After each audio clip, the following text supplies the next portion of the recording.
My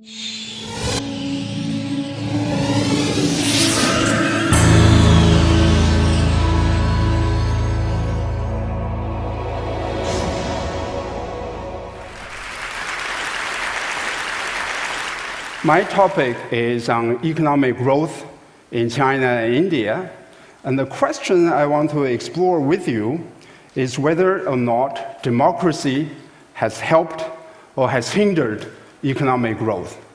You may say this is not fair because I'm selecting two countries to make a case against democracy. Actually, exactly the opposite is what I'm going to do. I'm going to use these two countries to make an economic argument for democracy rather than against democracy. The first question there is why China has grown so much faster than India. Over the last 30 years, in terms of the GDP growth rates, China has grown as twice the rate of India.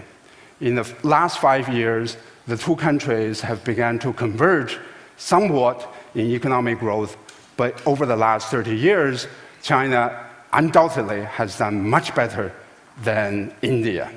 One simple answer is China has Shanghai and India has Mumbai. Look at the skyline of Shanghai. This is the Pudong area. The picture on India is the Dharavi slum of Mumbai in India.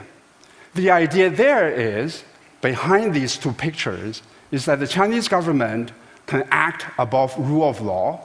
It can plan for the long-run benefits of the country, and in the process, evict millions of people. That's just a small technical issue. Whereas in India, you cannot do that because you have to listen to the public. You are being constrained by the public opinions. Even Prime Minister Mohammed Singh agrees with that view. In an interview printed in Financial Press of India, he said that he wants to make Mumbai another Shanghai. This is an Oxford-trained economist steeped in humanistic values, and yet he agrees with the high-pressure tactics of Shanghai. So let me call it the Shanghai model of economic growth that emphasizes the following features for promoting economic development: infrastructures, airports, highways, bridges, things like that. And you need a strong government to do that because you cannot respect private property rights. You cannot be constrained by the public opinions. You need also state ownership, especially of land assets, in order to build and roll out infrastructures very quickly. The implication of that model is that democracy is a hindrance for economic growth rather than a facilitator of economic growth. Here's the key question. Just how important are infrastructures for economic growth? This is a key issue, right? If you believe that infrastructures are very important for economic growth, then you would argue a strong government is necessary to promote growth. If you believe that infrastructures are not as important as many people believe, then you will put less emphasis on strong government. So to illustrate that question, let me give you two countries, and for the sake of brevity, I'll call one country, country one, and the other country, country two. Country one has a systematic advantage over country two in infrastructures. Country one has more telephones, and country one has a longer system of railways. So if I were to ask you which is China and which is India, and which country has grown faster, if you believe in the infrastructure view, then you would say country one must be China. It must have done better in terms of economic growth, and country two possibly is India. Actually, the country that with more telephones is Soviet Union. And the data refer to 1989. After the country reported a very impressive statistics on telephones, the country collapsed. Right? That's not too good. The picture there is Khrushchev. I know that in 1989, he no longer ruled the Soviet Union, but that's the best picture that I can find. Right? Telephones, infrastructures do not guarantee you economic growth. Country two that has fewer telephones is China. Since 1989, the country has performed at a double-digit rate every year for the last 20 years. If you know nothing about China and Soviet Union, other than the fact about their telephones, you would have made a poor prediction about their economic growth in the next 2 decades. Country one that has a longer system of railways is actually India, and country two is China. This is a very little-known fact about the two countries. Yes, today China has a huge infrastructure advantage over India. But for many years, until the late 1990s, China had an infrastructure disadvantage vis-à-vis India. In developing countries, the most common mode of transportation is the railways. And the British built a lot of railways in India.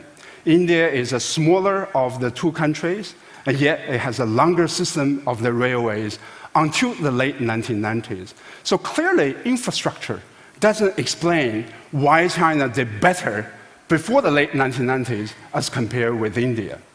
In fact, if you look at the evidence worldwide, the evidence is more supportive of the view that the infrastructures are actually the result of economic growth. Economy grows, government accumulates more resources, and the government can invest in infrastructures, rather than infrastructures being a cause for economic growth. And this is clearly the story of the Chinese economic growth. Let me look at this question more directly. Is democracy bad for economic growth? And let's turn to two countries, country A and country B. Country A in 1990 had about $300 per capita GDP, as compared with country B, which had $460 in per capita GDP. By 2008, country A has surpassed country B with $700 per capita GDP, as compared with $650 per capita GDP. Both countries are in Asia. If I were to ask you which are the two Asian countries and which one is democracy, you may argue, well, maybe country A is China and country B is India. In fact, country A is democratic India, and country B is Pakistan, the country that has a long period of military rule. It is very common that we compare India with China. That's because the two countries have about the same population size. But the more natural comparison is actually between India and Pakistan. The two countries are geographically similar. They have a complicated but shared common history. By that comparison, democracy looks very, very good in terms of economic growth. So why do economists fall in love with authoritarian governments? One reason is East Asia model. In East Asia, we have had successful economic growth stories such as Korea, Taiwan, Hong Kong, and Singapore.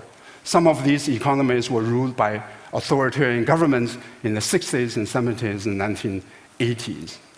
The problem with that view is like asking all the winners of lottery, have you won the lottery? And they all tell you, yes, we have won the lottery.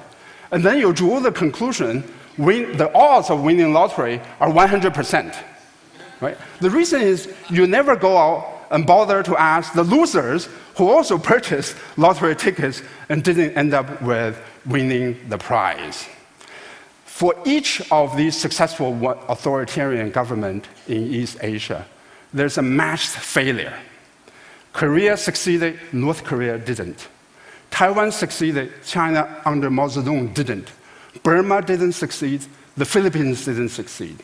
If you look at the statistical evidence worldwide, there's really no support for the idea that authoritarian governments hold a systematic edge over democracies in terms of economic growth. So the East Asian model has this massive selection bias. It is known as selecting on a dependent variable, something we always tell our students to avoid. So exactly why did China grow so much faster?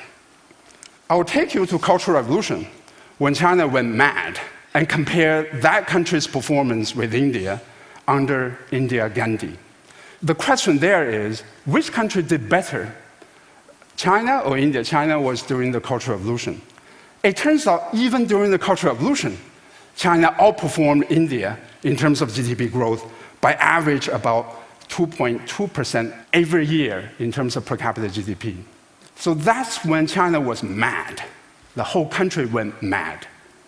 It must mean that the country had something so advantageous to itself in terms of economic growth to overcome the negative effects of the Cultural Revolution.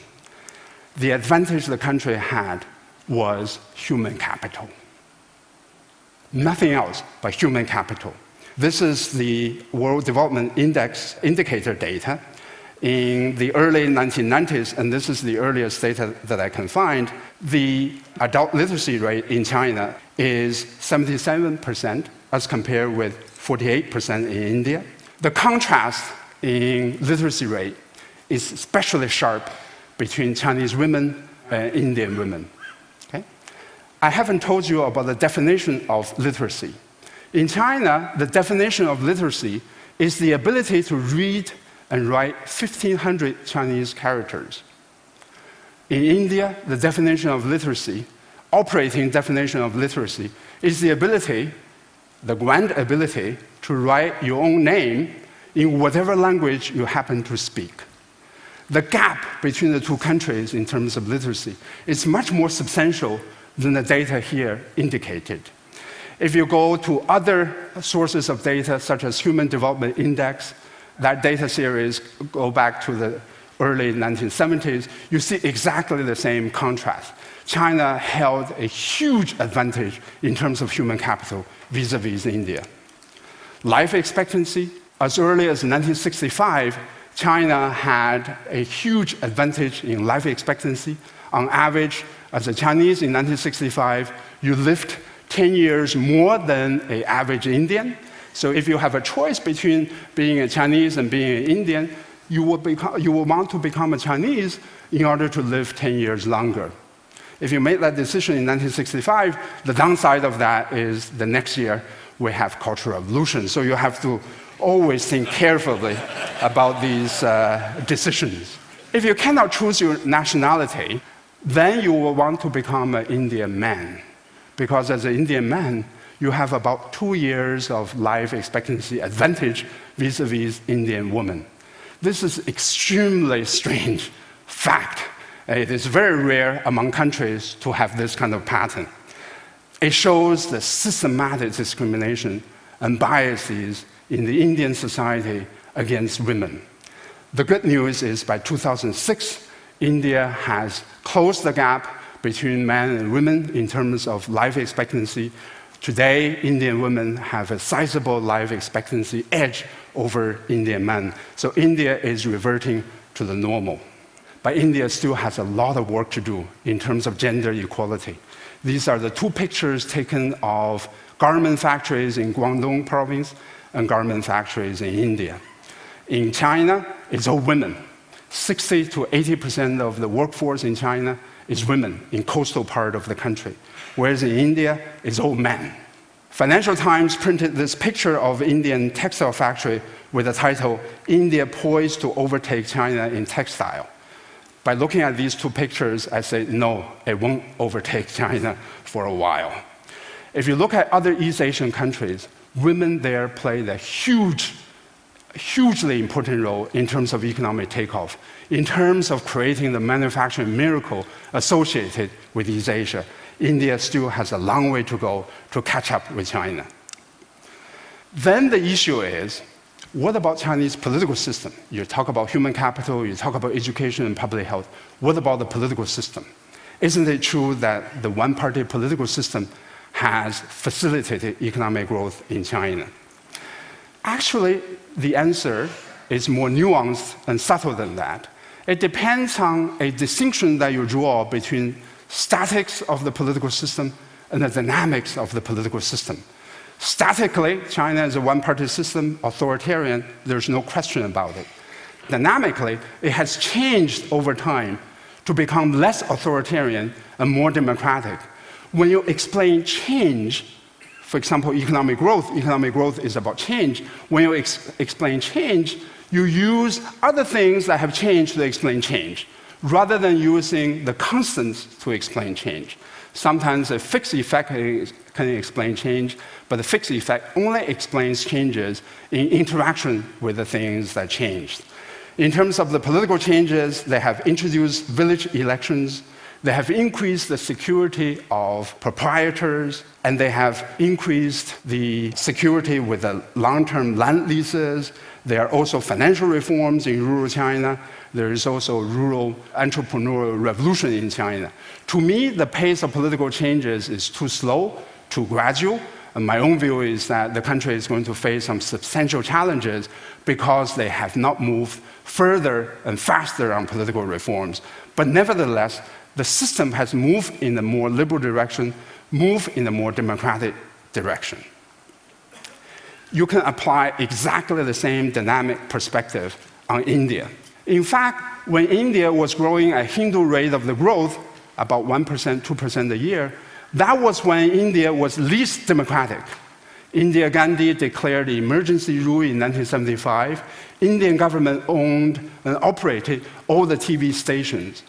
A little known fact about India in the 1990s is that the country not only has undertaken economic reforms, the country has also undertaken political reforms by introducing village self-rule, privatization of media, and introducing Freedom of Information Acts. So the dynamic perspective fits both with China and in India in terms of the direction. Why do many people believe that India is still a growth disaster? One reason is they are always comparing India with China.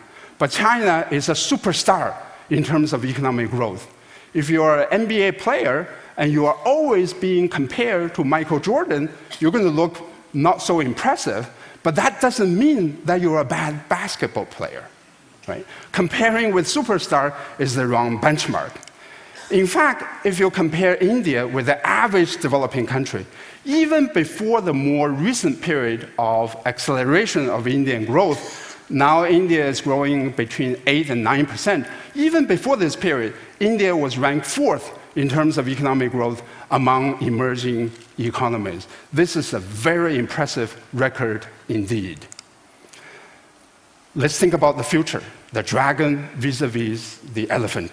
Which country has the growth momentum? China, I believe, still has some of the excellent raw fundamentals, mostly the social capital, the public health, the sense of egalitarianism that you don't find in India. But I believe that India has the momentum. It has the improving fundamentals. The government has invested in basic education, has invested in basic health. I believe the government should do more, but nevertheless, the direction it is moving is the right direction. India has the right institutional conditions for economic growth, whereas China is still struggling with political reforms. I believe that the political reforms are a must for China to maintain its growth. It is very important to have political reforms, to have widely shared benefits of economic growth. I don't know whether that's going to happen or not, but I'm an optimist. Hopefully 5 years from now, I'm going to report to Tech Global that political reforms will happen in China. Thank you very much.